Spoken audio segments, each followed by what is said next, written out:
Ada visual polusi udara yang belakangan sering muncul, apalagi kalau bukan kabut kecoklatan yang membuat langit Jakarta tampak butek. Beberapa pertanyaan mendasar belum terungkap, seperti mengapa langit Jakarta butek, mengapa transportasi menyumbang 44% pencemaran udara, seberapa parah polusi dari PLTU, mengapa polutan udara ini terperangkap. Jawaban untuk semua pertanyaan ini terkait dengan kimia atmosfer. Ahli kimia atmosfer sekaligus Kepala Departemen Geofisika Meteorologi IPB University, Ana Turyanti menyebut, fenomena kabut coklat ini disebut kabut fotokimia. Reaksi kimia pada polutan ini bisa menjadi tanda bahaya, yaitu pengendapan asam di atmosfer. Jadi kalau sudah terlihat seperti berkabut warna kecoklatan, nah itu sebetulnya indikasi adanya polutan sekunder yang bereaksi dengan nitrogen lah. Terbentuk reaksi NOx dengan uap air misalkan gitu ya. Nanti akan terbentuknya itu yang disebut dengan haze atau kabut fotokimia. Kenapa sekarang isunya tuh menjadi besar gitu ya? Karena kemarau kan airnya kurang, kondisi udara kering. Nah, tetapi sebetulnya masih ada kandungan uap air di udara. Nah, kelembaban udara ini jika tidak ada hujan tapi kelembabannya tinggi, ya, itu nanti juga bisa menyebabkan lebih pekat gitu, karena satu polutannya terjerap, partikulat juga terjerap. Yang kedua tadi reaksi, mungkin SO2 reaksinya dengan H2O. H2O ini tidak harus selalu dalam bentuk cair gitu kan, bisa juga uap air gitu. Itu yang kemudian ada reaksi kimia dibantu dengan radiasi matahari. Jadi seperti itu yang disebut dengan kabut fotokimia. Nitrogen oksida dan sulfur oksida masuk dalam jenis gas polutan. Adapun polutan udara terbagi dalam dua kelompok, yaitu partikulat atau debu dan gas. Partikulat yang umum dikenal dan sering disebut saat ini yaitu PM10 dan PM2,5. Sedangkan untuk gas polutan utama merujuk pada baku mutu udara ambien nasional, yaitu karbon monoksida atau CO, nitrogen oksida, NO, NO2, NOx, sulfur oksida SO2, ozon O3, non-metan hidrokarbon atau NMHC, dan logam timbal atau PB. Gas polutan ini juga diketahui berbahaya bagi kesehatan manusia.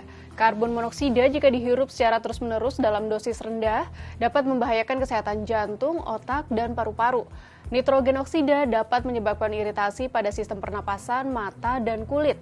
Sedangkan sulfur dioksida dapat menyebabkan iritasi pada paru-paru yang menyebabkan timbulnya kesulitan bernapas.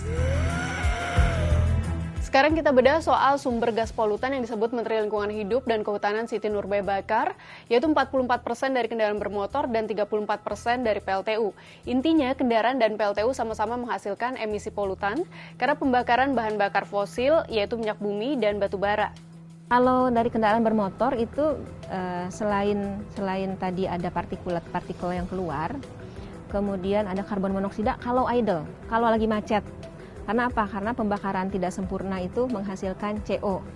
Tetapi kalau pembakarannya sempurna, CO2 ya kita tahu kan, kalau secara ini pembakaran sempurna menghasilkan CO2. Tapi kalau pembakaran yang tidak sempurna itu menghasilkan CO. Nah, pada saat kita berkendara dan macet, itu otomatis yang banyak itu akan CO. Jadi nanti kalau diukur juga ya, diukur di pemantauan gitu, kalau sudah macet itu nanti CO-nya naik. Gitu. Partikulat. Nah, partikel itu selain dari emisi yang keluar dari knalpotnya, itu juga dari bangkitan ban. Nah, pergerakan roda ban itu juga akan membangkitkan debu, membangkitkan partikel. Ya, kemudian hidrokarbon, ada juga volatile organic compound dan NOx sebetulnya kalau dari kendaraan bermotor itu. Ya, batu bara itu bisa menjadi polutan tidak hanya pada saat dibakar untuk bahan pembangkit tenaga listrik, tetapi secara fisik dari batu bara itu sendiri bisa terbawa terbang oleh angin, yang disebut dengan fly ash ya. Nah, itu bisa terbawa terbang, ukurannya pun ada yang besar, ada yang halus sama.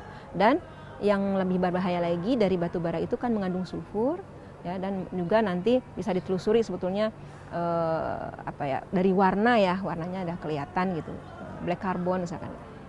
Jadi yang bahaya dari partikulat ini sebetulnya kandungan-kandungan di dalam partikulatnya sendiri. Selanjutnya, setelah rilis dari aktivitas kendaraan dan PLTU, gas polutan ini berpetualang di lapisan udara troposfer setinggi 0-12 km di atas permukaan bumi. Di sini, polutan mengalami transportasi atau perpindahan, reaksi kimia, dan bahkan transformasi atau perubahan kimia. Ketika emisi itu lepas, setelah lepas ke udara itu sangat tergantung pada kondisi meteorologi atau cuaca. Suhu, kelembaban, curah hujan, angin terutama lagi. Nah, kalau angin itu memberikan peluang si pencemar ini bergerak atau transportasinya kemana? Itu akan tergantung kecepatan dan arah.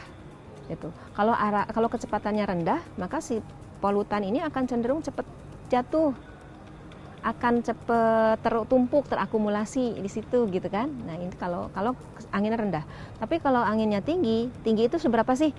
Di atas 3 meter per detik itu sudah termasuk tinggi tuh. Di atas 3 meter per detik, nanti dia akan terbawa jauh, lebih jauh lagi. Jatuhnya di mana? Selama perjalanan kalau misalkan itu gas-gas itu lebih ini lagi ada perubahan secara kimia. Nanti bereaksi dengan zat-zat lain yang ada di udara, mungkin ada uap air atau H2O ya, nanti bereaksi dengan H2O. Atau tadi ada NOx dengan volatile organic compound, selama dia berjalan mengikuti arah pergerakan angin itu, nanti ada radiasi, terbentuklah ozon. Jadi pada proses itu, reaksi kimia iya, transformasi secara kimia, dan juga transport pergerakan. Gas polutan ini sangat dinamis di troposfer. Saat kondisi tidak stabil, yaitu siang hari, paparan sinar matahari membuat udara memanas dan bergerak vertikal ke atas. Saat itu konsentrasi polutan udara menurun. Sebaliknya, saat kondisi stabil, minim paparan sinar matahari, yaitu pada malam hingga pagi hari, polutan udara cenderung mengendap balik ke permukaan, konsentrasi polutan udara meninggi, dibarengi dengan tingginya aktivitas berkendara. Terakhir, berapa lama gas-gas dan partikulat polutan ini bisa terperangkap di udara? Hal ini dapat dilihat dari lifetime atau waktu hidup gas-gas tersebut. Lifetime karbon monoksida CO sekitar 60 hari, ozon hitungan jam, sulfur dioksida SO2 hitungan hari, nitrogen oksida NO, NO2, NOx bervariasi, dan PM2,5 sekitar 6 hari.